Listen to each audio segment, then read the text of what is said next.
And the good book says, love your neighbor.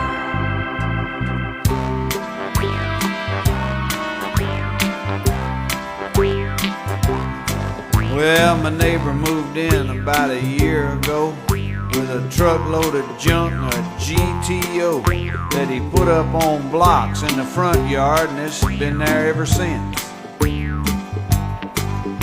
His kids tore up the shrubbery and wore out the grass, graffitied his house, broke out most of the glass, and the wood that he burns in his fireplace is from my privacy fence.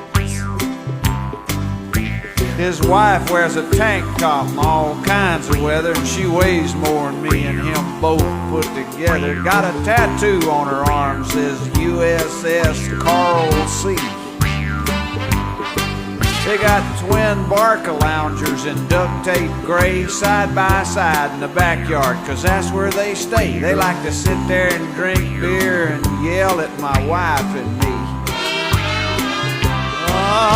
He's a pain in the backside of all mankind, and his backyard backs right up to mine.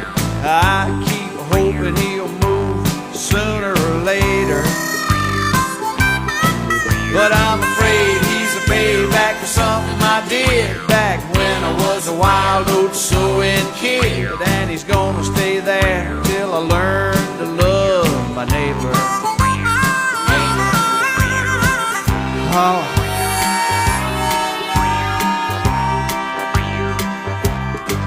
Now he's got two things that he's real proud of.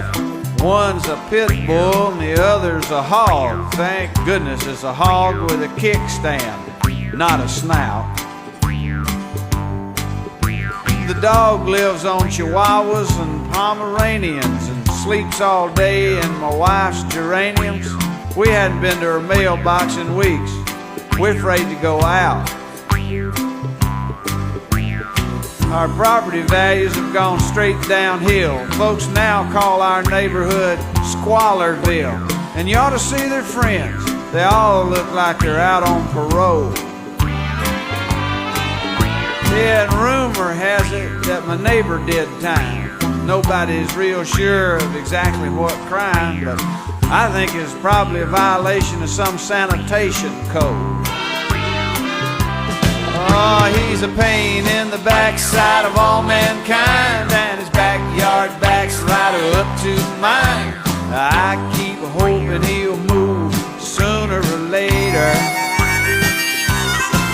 but I'm afraid he's a payback for something I did back when I was a wild oat sowing kid. And he's gonna stay there till I learn to love my neighbor. Love your neighbor, huh?